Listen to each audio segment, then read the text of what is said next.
অতএব আপনাদের এই জায়গার একজন বক্তা আলী হাসান উসামা, ও যদি মওদুদি হয়ে যায় আফসোসের কিছু নাই, আশ্চর্য হবার কিছু নাই। ইবলিসের মতো ইলমওয়ালা আমলওয়ালা ব্যক্তি যদি জাহান্নামীদের সর্দার হইতে পারে, ওরে নিয়া নাচার আর ভাবার কিছু নাই যে এর মতো এত বিজ্ঞ আলেম কেমনে মওদুদির পাঁচাটা গোলাম হয়ে যায়। ও আজকে ডিবেটেও স্বীকার করছে যে মওদুদির আকীদা ঠিক না। তো ঠিক না যে হতো গেলি কেন? জোরে বলেন ঠিক না বে ঠিক? ঠিক না গেলে, ঠিক না যে হতো গেলা কেন? সাধারণ মানুষ যায়, সেটা তারা না বুঝা যায়, বুঝে না, অনেক সময় বুঝাইলে ফিরে আসে। কিন্তু মওদুদি যে কুফরি কুফরি আকীদা লালন করেছে, জামাত ইসলামের আমিরকে বলতে চাই, আপনি ডাইরেক্ট বলেন তো দেখি পারলে যে মওদুদি যে আকীদা লালন করে এই আকীদা 100% সঠিক, বুকে পাটা থাকলে বলেন। এটা বলতে পারবে না। এই জন্য আমি জামাতের ভাইদেরকে শ্রদ্ধা করি, আপনাদেরকে সম্মান করি ভাই হিসেবে। আপনারা বুঝেন, জানার চেষ্টা করেন আপনি যে দলটা করতেছেন ওই দলটা কি, বাকি এটা আপনার ব্যক্তিগত ব্যাপার। তবে অনেকে দলিল দিতেছেন যে অনেক বড় আলেম আলী হাসান উসামার মতো ব্যক্তি যদি মওদুদিদের গোলাম হয়ে যাইতে পারে, তাহলে হুজুর তোমরা কয় টাকার মৌলবি হইছো যে তোমরা আলী হাসানের বিরোধিতা করো? আমি বলবো মিয়া, আলী হাসান উসামা বিজ্ঞ আলেম ঠিক, ইবলিসের চেয়ে বড় আলেম তো না। ঠিক না ভাই? ঠিক। এই জন্য সাবধান, কোন ব্যক্তি ইসলামের দলিল নয়, কোন ব্যক্তি ইসলামের কি নয়, সাত সাত ইসলামের দলিল। ঠিক উসামা সাহেব ইসলামের দলিল। দোয়া করি আল্লাহ যেন আমাদের রত্নকে আমাদের বুকে ফিরিয়ে দেয়, আল্লাহ যেন আমাদের কোলে ফিরিয়ে দেন। আমার বিশ্বাস ইনশাআল্লাহ উনি একদিন ওনার ভুল বুঝতে পারবেন। তবে এমন দিন যায় যেন ভুল না বুঝে, যেই দিন আজ বুঝলি না বুঝবি কাল, কপাল থাপড়াইবার দিবা গাল, এমন যেন না হয়। আল্লাহ পাক আমার ভাইকে বুঝার তৌফিক দান করেন। তো বলতেছিলাম, আবু জাহেলের হেদায়েত হয় নাই, সব জানে এটা শেষ নবী। ফেরাউনও কিন্তু জানতো যে আল্লাহ বলতে একজন আছেন। ঠিক না বে ঠিক? ফেরাউনও জানতো। মুহতারাম হাজিরিন, সব জানে যে এটা শেষ নবী। আবু তালেব জানে শেষ নবী, কিন্তু হেদায়েত কার হাতে? উসামা জানে। উনি আজকের ডিবেটে আমারে কি দুষবেন, আজকে ডিবেট দেখেন মুফতি রেজওয়ান রফিকি সাহেবের সাথে করছে, ওখানে স্বীকার গেছে যে মওদুদি আকীদা ঠিক নয়। জানে, জানার পরে গেল আবু জাহেলের স্বভাব এসে গেছে। এজন্য বলবো তওবা করেন, ফিরে আসেন, আহলে হক উলামায়ে কেরামদের পায়ের জুতা সোজা করেন, তাদের কথা মোতাবেক চলেন। ইনশাআল্লাহ আপনাকে আমরা মাথার তাজ আগের মতো, আগের চেয়ে আরো বেশি ভাবে বানায় রাখবো ইনশাআল্লাহ। কিন্তু সাবধান, গুমরা হয়ে যাবেন না। আপনাদেরকে নিয়ে আমরা স্বপ্ন দেখি, আমাদের তো কোনো এলেম কালাম নাই, ছোট মানুষ, গলা ফাটায় একটু চলি। আপনার এলেম নিয়ে আমরা গর্ব করি। একটা সময় ভাবতাম যে কোন ইমাম মাহদির কাফেলা যদি বাংলাদেশ থেকে রওনা হয়, সেই কাফেলার মধ্যে আমাদের উসামা থাকবে, এটা বলে বলে আমরা গর্ব করতাম। কিন্তু এখন আফসোস হচ্ছে, আপনি কিভাবে ওই মওদুদি কুফরি আকীদার ওই পিছনে ছুটলেন? আপনার জন্য দরকার নাই তো ওই রাজনীতি করার, এর চেয়ে মরে যাওয়া ভালো, বাতিল হওয়ার চেয়ে মরে যাওয়া ভালো। আল্লাহ আমাদের বুঝার তৌফিক দান করেন। ভাই যারা না বুঝে গেছেন, আপনাদেরকে আমি রাগ করব না, আঘাত করব না। আপনাদের এলেম নাই, গেছেন, এটা আপনাদের ব্যাপার। কিন্তু আমাদের ভাই যদি চলে যায়, এটা বলা আমাদের হক। তার এলেম আছে, সে কেমনে গেল? আপনারা যারা জানেন না, গুগলে সার্চ দিবেন, সার্চ মওদুদির ভ্রান্ত আকীদা, কি লিখবেন বলেন? মওদুদির ভ্রান্ত আকীদা সার্চ দিয়ে আপনি দেখবেন, ওখানে লেখা আছে। প্রত্যেক পৃষ্ঠার সাথে মিলাইবেন, আপনি যায় দেখবেন মওদুদির সাথে জামাতের সাথে আমাদের মূল দ্বন্দ্বই ওই জায়গায়। যারা নবীদেরকে মাসুম মানে না, নবীরা ভুল করতে পারে, গুনাহ করতে পারে, এই কথা ওনারা বলে, এবং সাহাবায়ে কেরামদের বিরুদ্ধে ওনারা কলম ধরে। একটা হাদিস সাহাবী ছাড়া বর্ণনা করা সম্ভব না। অতএব সাহাবীকে যদি কেউ সন্দেহ করে, তাহলে হাদিসেও সন্দেহ আসবে। সাহাবীকে কেউ সন্দেহ করলে কোথায় সন্দেহ আসবে? হাদিসে। আপনি একটা হাদিস সহিহ না জয়ীফ না জাল, আপনি সাহাবায়ে কেরাম ছাড়া এই হাদিসটা তো বলতেই পারবেন না। হাদিসের অস্তিত্বই তো নাই সাহাবায়ে কেরাম ছাড়া। শুধু হাদিস না, কোরআন শরীফ আছে এখানে? নাই। কোরআন শরীফ চিনেননি আপনারা? এই কোরআনটা এই পর্যন্ত আসছে কাদের মাধ্যমে আসছে, কিসের মাধ্যমে আসছে? কম্পিউটার কয়দিন ধরে হয়েছে? এই কোরআন আসছে নবীজির পর থেকে এই পর্যন্ত সাহাবায়ে কেরামদের লিপিবদ্ধর দ্বারা। নবীজি কোরআন লেখছে, নবীজি কোরআন লেখা রাখছে। নবীজিকে আল্লাহ পাক লেখার যোগ্যতাটা দেন নাই বলে নবীজিকে উপাধি দিয়েছেন উম্মি নবী। কি নবী? উম্মি নবী। কারণ নবীজির জন্য লেখার যোগ্যতাটা নাই বলেই এটা নবীজির মুআজিজা। লেখা যদি উনি জানতেন তাহলে মানুষ বলতো এ তো শিক্ষিত, এই জন্য এরকম কোরআন বানাইছে। কিন্তু আল্লাহ নবীজিকে ছোট্ট সময়ের থেকে লেখা থেকে দূরে রাখছেন। এই জন্য নবীজি কোরআন তেলাওয়াত করতেন, সাহাবায়ে কেরাম ওই কোরআন তেলাওয়াত শুনতেন, শোনার পরে মুখস্থ করতেন, হেফাজত করতেন, লিখে রাখতেন। এখন যদি সাহাবায়ে কেরামকে বিশ্বাস না করি বা তাদেরকে ভুল মনে করি, তাদেরকে মেয়ারে হক তাদেরকে মেয়ারে হক হিসাবে না মানি, তাহলে তো এই সন্দেহ একটা সময় এসে পড়বে যে তারা আবার দুষ্টামি কইরা কোরআনের কোন আয়াত রে পাল্টায়া নিজেদের মতো ঢুকাইলো কিনা। এই সন্দেহটা আসবে না? মনে করেন আমি সাহাবায়ে কেরামের দোষ ত্রুটি তালাশ করি, আমি মনে করেন, আল্লাহ মাফ করুন, আমি মনে করেন সাহাবায়ে কেরামের দোষ ত্রুটি তালাশ করি, তাদেরকে আমি বিশ্বাস করি না। আল্লাহ যে বলছেন আমিনু কামা আমানান নাস, তোমরা ঈমান আনো সাহাবীদের মতো, আমি এটা বিশ্বাস করি না। মনে করেন আল্লাহ যে বললেন সাহাবায়ে কেরামদের প্রশংসা, মুহাম্মাদুর রাসূলুল্লাহ ওয়াল্লাযীনা মাআহু আশিদ্দাউ আলাল কুফফার রুহামাউ বাইনাহুম তারাহুম রুকআন সুজদান ইয়াবতাগুনা ফাজলাম মিনাল্লাহি ওয়া রিজওয়ানা। আল্লাহ সাহাবায়ে কেরামের উপর খুশি। আল্লাহ বলতেছেন রাদিয়াল্লাহু আনহুম ওয়া রাদু আন, তারাও আমার উপর খুশি, আমিও তাদের উপর খুশি। তো আল্লাহ যাদের উপর খুশি এরা নিঃসন্দেহে জাহান্নামী। আল্লাহ যাদের উপর খুশি এটার প্রমাণ হাদিসে আসতেছে না কোরআনে? যেখানে ডাইরেক্ট কোরআনে প্রমাণ, এটা যে বিশ্বাস করবে না এর ঈমান আছে না। তো আল্লাহ সাহাবায়ে কেরামদের উপর খুশি, রাদিয়াল্লাহু আনহুম, আল্লাহ তাদের উপর খুশি, ওয়া রাদু আন, তারাও আল্লাহর উপর খুশি। তো এবার এত কিছু বুঝার পরেও, আল্লাহ তাদের উপর খুশি থাকার পরেও আমি মওদুদি এর উপরে খুশি না।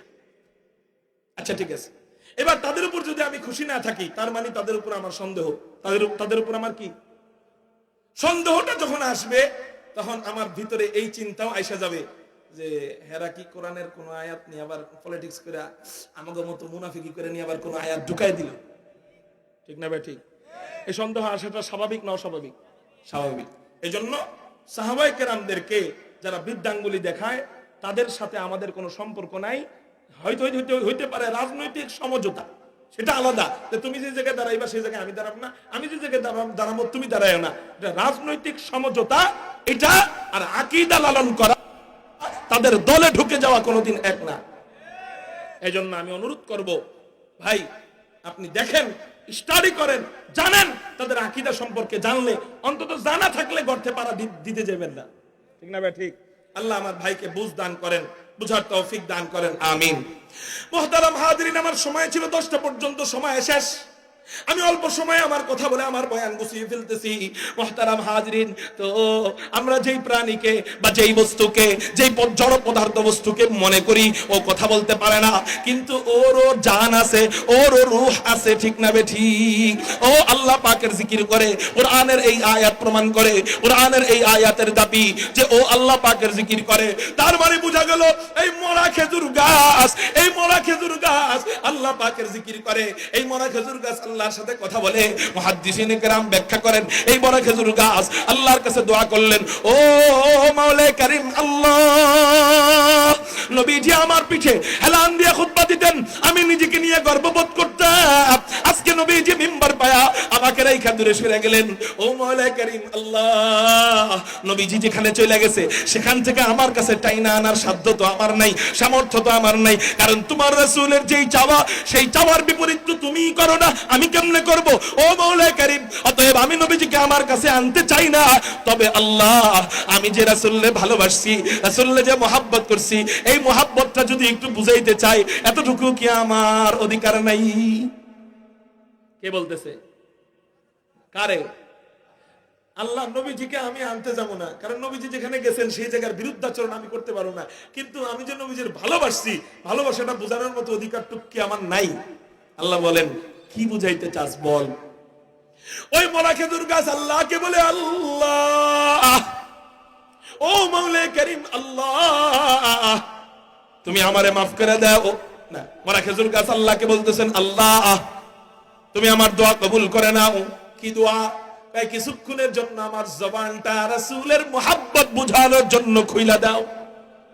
কালকে বাড়িতে যায় সুবহানাল্লাহ কই মুহাদ্দিসিনে কেরাম বলেন আল্লাহ ওই মরা খেজুর গাছের দোয়া নবীজির উসিলায় কবুল করলেন।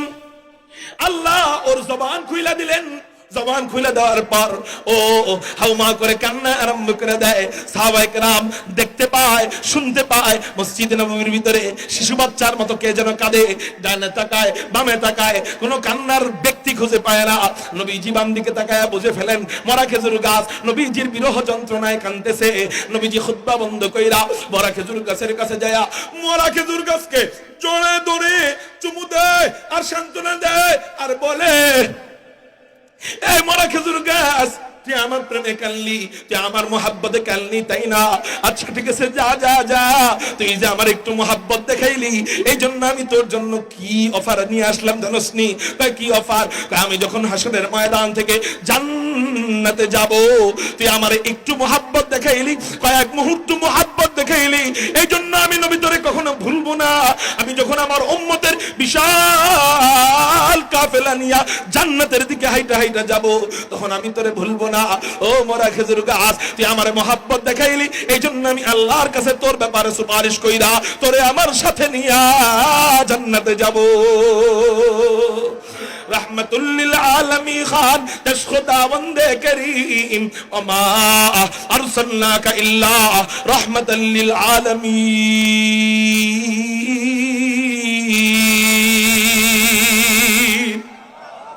मुहतरम हाजिरीन, মরা খেজুর গাছ নবীজিরে কয়েক ঘন্টা মোহাব্বত দেখাইছে না কয়েক মুহূর্ত? তা আমি যদি নবীজিরে মরণ পর্যন্ত মোহাব্বত দেখাইতে পারি, ও নওজওয়ানরা, ও আশিক রাসূলুল্লাহ, ও আহলে হক উলামায়ে দেওবন্দের অনুসারীরা, আপনারা যদি নবীজিকে মরণ পর্যন্ত মোহাব্বত দেখাইতে পারেন, কথার কথা দাড়িটা নিয়ে যদি কবরে যাইতে পারেন, আল্লাহু আকবার, হাশরের ময়দানে নবীজির সাথে যখন সাক্ষাৎ হবে, বলেন তো আমরা মরা খেজুর গাছের চেয়ে কম দামি না কোটি গুণ বেশি দামি? কত কোটি গুণ। মরা খেজুর গাছ তো একটা সাধারণ খেজুর গাছ, এটা মরে গেলে মানুষ লাকড়ি হিসাবে আগুনে পোড়ায়। আর আমি আপনি কেমন? আমি আপনি আশরাফুল মাখলুকাত, সৃষ্টির সেরা সৃষ্টি, শুধু তাই না শ্রেষ্ঠ নবীর শ্রেষ্ঠ উম্মত। আমি যদি নবীজিকে যা বলতে পারি, আল্লাহকে যা যদি হাশরের ময়দানে বলতে পারি, তেরে মাহবুব কি ইয়া রব শবাহত লেকে আয়া হুঁ, हकीकत उसके तू कर मैं सूरत लेके आया हूँ, न अज़मत लेके आया हूँ, न शौकत लेके आया हो, मोहब्बत लेके आया हूँ, मोहब्बत लेके आया हो। ओ अल्लाह, ओ আল্লাহর পয়গম্বর, আমি উসমানের আমলের মতো আমল আনতে পারি নাই, আবু বকরের আমলের মতো আমল আনতে পারি নাই, আলীর আমলের মতো আমল আনতে পারি নাই। ও আল্লাহ, তোমার রাসূলের আমলের মতো আমল আনতে পারি নাই। এই যে তাকায় দেখো, গাল ভর্তি দাড়ি নিয়ে আসছি, তোমার রাসূলের সুরতে আমার নিজেকে সাজাইছি। আল্লাহ অন্তত এই উসিলায় মাফ করে দাও।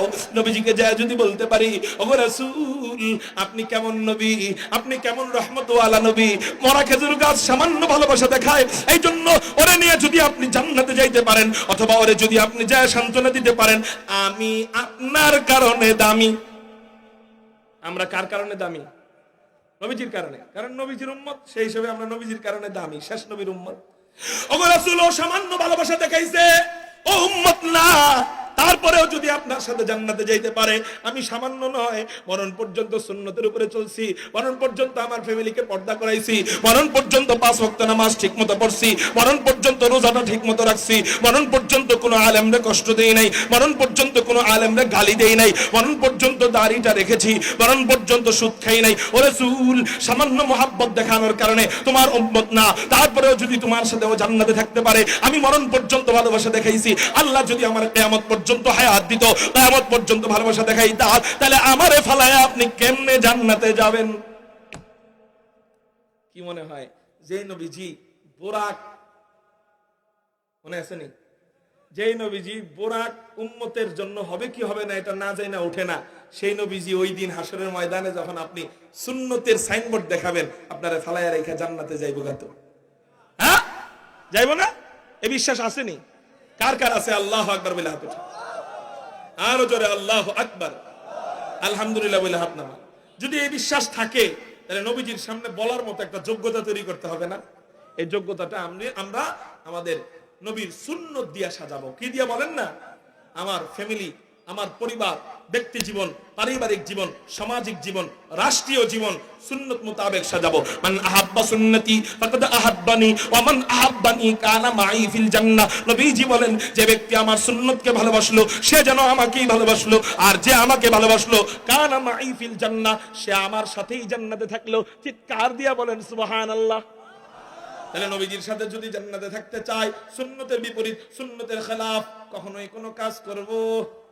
নবীজি বলেন শুধু আমার সুন্নাত মানলেই হবে না, আমার সুন্নতের মধ্যে অন্তর্ভুক্ত আলাইকুম বিসুন্নতি ওয়া সুন্নাতিল খুলাফাইর রাশিদিন আল মাহদিয়িন। ইবনে মাজাহ শরীফের 41 নম্বর হাদিস, সহিহ হাদিস। আলাইকুম বিসুন্নতি, আমার সুন্নতরেও মানতে হবে, ওয়া সুন্নাতিল খুলাফাইর রাশিদিন আল মাহদিয়িন, আমার খলিফায়ে রাশিদিন যারা, এদের সুন্নত। যেই চার খলিফাকে হযরত মওদুদী সাহেব গালি দেয়, যেই চার খলিফার ভুল ধরে, মওদুদী সাহেব যেই চার খলিফার বিরুদ্ধে কলম ধরে, সেই মওদুদী চার খলিফার বিরুদ্ধে কলম ধরে, নবীজি বলেন না কলম ধরবা তো দূরে থাক, আলাইকুম বিসুন্নতি, আমার সুন্নাত মানবা, ও সুন্নাতিল খুলাফাইর রাশিদিন আল মাহদিয়িন, আমার সুপথপ্রাপ্ত খলিফায়ে রাশিদিন যারা, চার খলিফা যারা, ওমর যারা, আবু বকর যে, ওসমান যে, এবং তাদের সাথী সঙ্গীদের সুন্নতকে অনুসরণ করো তো জান্নাত পাইবা।